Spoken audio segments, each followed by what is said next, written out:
俗话说人活一口气，但这口气到底是什么？很多人活了一辈子都没弄明白。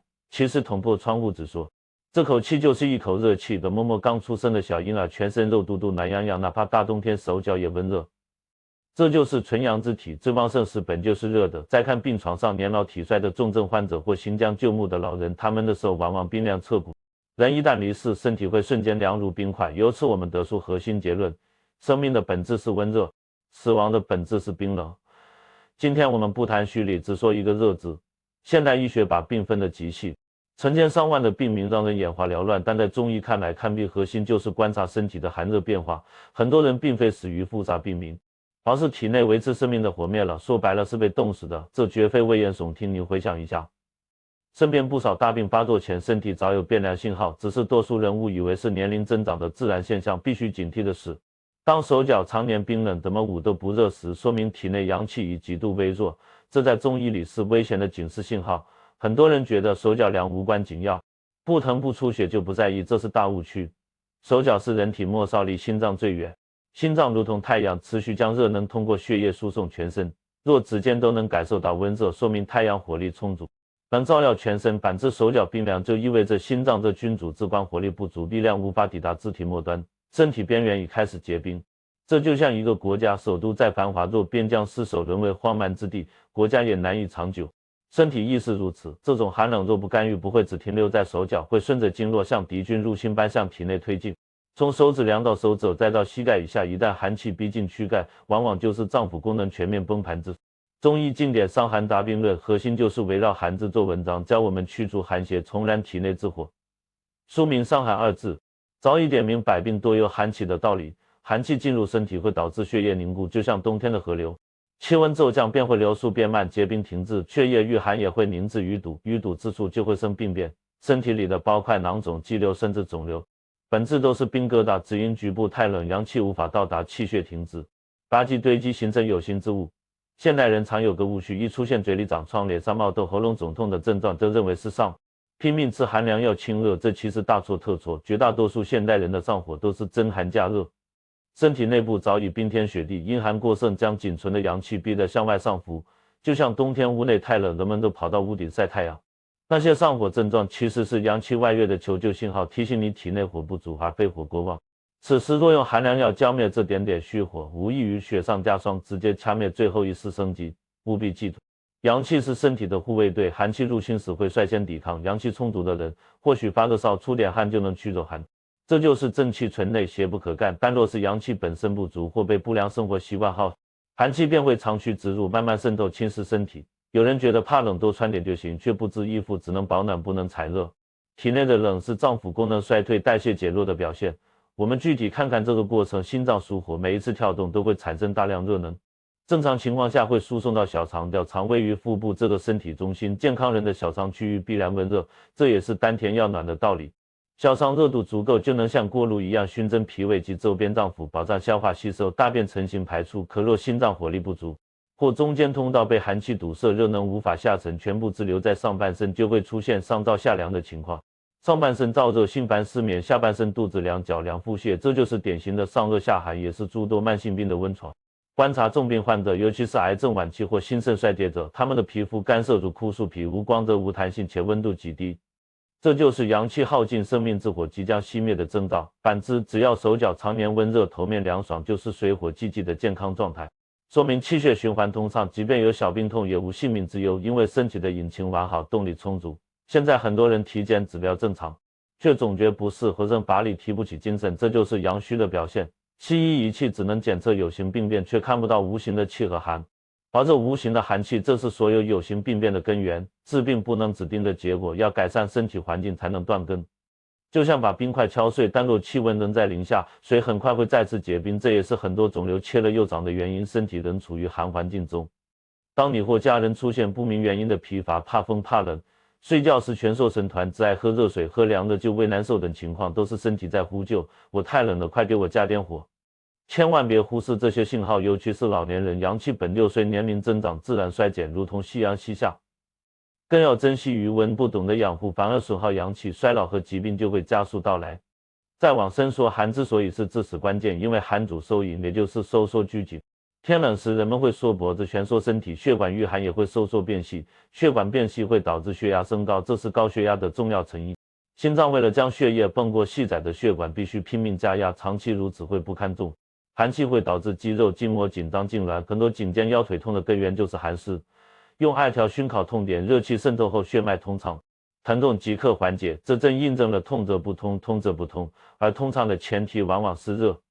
寒冷持续久了，身体会启动冬眠模式，为维持基本生存，将有限热能集中在核心脏，牺牲四肢皮肤，手脚冰凉，就是这种弃车保帅的策略。若人不干预，寒气突破经络防线，侵入脏，形成阴实，身体就会变成结冰的死水潭，生机尽失。此时再想生活就难上加难了。这个视频要教给大家的不是治疗某一种具体疾病，而是改变身体的大气候。只要把身体从冬天变回春天，冰雪消融，万物复苏，淤血肿块疼痛自然会消失。这就是中医不治病而治人的最高境界。通过调整阴阳平衡，当阳气重新主导身体，阴寒滋生的病痛就会像阳光下的露珠般消散。很多人想知道自己寒到什么程度，这里有个简单的自测方。除了手脚冰凉这个直观指标，看舌头，若舌质淡白，舌苔白滑如积雪，说明寒湿很重；若舌头胖大，边缘有齿痕，就是阳气不足，无法推动体内水分，导致舌头被泡大，看排泄。若大便常年不成形，易腹泻或尿频夜尿多，尿色清浅如清水，都是火不足、水过多的表现。还有精神状态，阳气足生发兴奋，阳气足的人眼神有神，声音洪亮，心情开朗；阳气虚、寒气重的人则沉默寡言，易抑郁，甚至有轻生念头。这不是心理问题，而是生理问题。中医讲心藏神，心火旺盛得神安之名，心火熄灭得世界灰暗，因此治疗抑郁症很多时候会从补阳气入手，身体暖了，心里的阴霾自然会驱散。有人觉得阳气重要，就想天天吃补药，这是不可取的。补阳气不能靠吃药堆砌，要理解身体规律，顺应天时。身体里的火需要燃料和正确的燃烧机制，盲目进补反而可能适得其反。接下来我们拆解身体的热力工程，看看心脏和肾脏这对水火冤家如何配合。别说现代人生活条件好了，为何寒气反而越来越重？因为我们在不知不觉中做了太多灭火的事。世界上最好的医生是自己的身体，它有强大的治愈能力。只要给予足够能量和适宜环境，我们要做的就是帮它释放被压抑的阳气。这无需昂贵设备和稀缺药材，关键在日常一饮一食一呼一吸间，建立扶阳意识，守护阳气不被寒邪侵犯。在讲具体方法前，希望大家牢记，人不是老死的，是冻死的。对抗衰老和疾病，本质是一场保卫温度的战争，无关硝烟却关乎生死。只要手脚暖，肚子软，心里热，病魔就无法作祟。即便已确诊重病，也不要灰心，只要提起阳气，一线生机也能燎原。说到这里，大家可能急于知道体内的火如何运行，为何心脏的热能有时下不去，肾脏的水有时上不来，不懂这个机制，盲目吃姜附子等温补食材，反而可能出错。中医讲究知其然更知其所以然，懂了道理才能在养生路上不跑偏。人体内部有一套精密的循环系统，可看作带有冷却回流功能的蒸汽机，心脏是核心引擎，每一次搏动产生的热能，若上浮会导致头晕脑胀、流鼻血、高血压；若输送到四肢，则手脚温暖；若顺利下沉到肾脏，就能温暖下焦，稳固身体底盘。这个过程就是中医所说的心肾相交或水火既济。道理其实很简单，把身体想象成一口大锅，肾脏的水是冷水，心脏的火是锅底的火。正常情况下，火在水下燃烧，将水烧开变成水蒸气，这水蒸气就是身体所需的津液，向上滋润肺、皮肤和头面五官，让人口不干、眼不涩、皮肤润泽，形成火在下，水气滋养全身的完美循环。可现代人的问题出在火跑到了水上面，或是贪凉饮冷冻堵了中间通道，或是思虑过度导致气机郁结，或是熬夜耗干阴血，都让心脏的火无法下沉。火伏在上方灼烧心肺咽喉，让人燥热难耐，下方的水没有火的加热，始终冰冷，积聚在下肢就会导致腿脚肿胀发凉，小便增多，上热下寒，中间不通，就是现代人身体的真实写照。这种格局一旦形成，身体内部气候就会紊乱，本应气血奔涌的经络变得淤堵如淤泥河道，本应温暖如春的脏腑变得寒冬腊月。在这样的环境中，细胞为了生存会变异增生，这就是肿瘤的雏形。所以说，肿瘤是身体为包裹寒毒形成的垃圾堆，不改变寒环境，只清除垃圾，新的垃圾很快会再次堆积。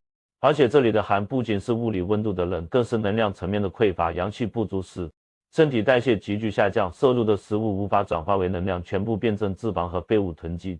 这就是喝凉水都长肉的原因，那些不是真正的肉，而是排不出去的寒湿垃圾。这类肥胖人群往往更怕冷，因为体内的火太微弱，无法带动沉重的身体。再看现在的孩子，小小年纪就有过敏性鼻炎、哮喘、湿疹，根源都是寒气。从小喝冷饮、吹空调，加上慢用抗生素，抗生素在中医看来是大寒之物，会直接损伤孩子稚嫩的阳气。肺主皮毛，肺阳不足则防御系统失灵，稍有风吹草动就会反应过度，这就是过敏的本质，归根结底还是寒。无论你现在是亚健康还是被慢性病困扰，都该审视自己的身体温度，手脚暖吗？小腹暖吗？若答案是否定的，接下来的内容至关重要。我们要做的不是单纯教你吃什么做什么，而是帮你重建身体的热循环。只有打通循环，扭转颠倒的阴阳，让火重新回到水下，身体才能真正恢复生机。我们常说痛快，痛则不快，快则不痛，这里的快就是气血运行的速度和流畅度。热胀冷缩，热则气血通畅，人就痛快；冷则气血凝滞，人就痛苦。人生短暂，没必要让身体长期处于冷冻淤堵的痛苦中。其实生活的方法并不难，老祖宗早已留下智慧，只是现代快节奏生活让我们遗忘了这些根本法则。接下来我们深入了解身体运作机理，看看阳气是如何被我们一步步弄丢的，又如何通过简单调整找回来。这不仅是知识分享，更是对身体的重新认识和救赎。接下来我们揭开身体内部水与火的奥秘，这可能改变你后半生的健康轨迹。记住，阳气足，身体就没有化不开的阴霾。让我们一起把生命之火烧得更旺，把身体想象成一座房子，心脏是永不停歇的壁炉，肾脏是维持房屋基底不动的地下温泉。两者关系决定身体是四季如春还是冰天雪地。中医称之为心肾相交，通俗的说就是让太阳照到海底。按物理规律，热气上浮，水流下沉，若心脏的火只往上飘，肾脏的水只往下流，两者无法相遇，人就会阴阳离绝而亡。因此健康人体有一套强大机制，能将心脏的火压入肾水中，这个过程靠肺胃的降气作用和经络传导时，心脏产生的热能会顺着大动脉输送到小肠表里，当心火持续输送到小肠，小肠就能维持恒定高温。小肠紧邻膀胱和肾脏，肾脏不仅有水，还有先天元气。小肠的热力辐射到肾脏和膀胱，就像在锅下点火，让肾水受热变成带着能量的水蒸气。这股水蒸气会沿着督脉后背脊柱上升到头顶，再顺着任脉身体前方回到丹田，完成完美循环。这股真正的气就是身体的保护伞，在皮肤表面是胃气，抵御风寒；进入脏腑是元气，维持器官运转。同时膀胱里的尿液也靠这股热力蒸腾，实现水分回收，废水排出。因此阳气足的人小便有力，颜色清亮。若小肠火不足，膀胱里的水就是湿水，会出现尿不尽、夜尿频繁等问题，这是因为水太冷，身体无法留存，只能排出。可现在多数人都在亲手破坏这个精密循环，人为制造寒气。首先是入口的寒，冰箱普及后，夏天毛孔张开时喝冰镇饮料，虽能带来短暂凉爽，却像往燃烧的锅灶里泼冰水。心火要消耗巨大能量才能化解寒气，长期下来心火变弱，小肠变凉。其次是环境的寒，古人日出而作，日落而息，顺应阳气升降。现在夜晚阴气最盛，阳气本应休养时，人们却熬夜加班，灯红酒绿，如同冬天打开粮仓，让寒风卷走粮食，阳气无法休养，次日生发的火力就会微弱。再加上夏天躲在空调房，毛孔闭锁，体内寒湿排不出，外界冷气又侵入，形成闭门留寇的局面。